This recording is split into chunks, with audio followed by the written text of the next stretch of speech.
કડી નગરપાલિકાના ભંગાર વહીવટનો પર્દાફાશ। નર્મદા કેનાલમાંથી મળેલા મૃતદેહને કચરાની ગાડીમાં હોસ્પિટલ લઈ જવાયો। હેમાંગ રાવલના સરકાર પર પ્રચંડ પ્રહાર।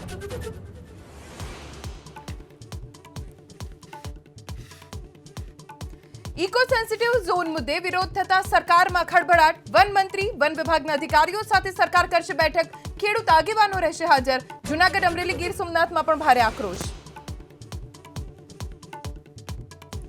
જેતપુરમાંથી પ્રતિબંધિત ચાઇનીઝ દોરીનો જથ્થો ઝડપાયો। પતંગની દુકાનોમાં પેટ્રોલિંગ દરમિયાન 95 ચાઇનીઝ રીલ ઝડપાઈ।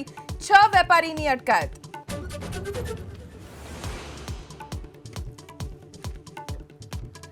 સીએમ યોગી આદિત્યનાથે પ્રયાગરાજના પ્રવાસે મહાકુંભની તૈયારીઓની કરી સમીક્ષા। એરેલમાં મ્યુનિસિપલ કોર્પોરેશનના બાયો સીએનજી પ્લાન્ટનું કર્યું નિરીક્ષણ।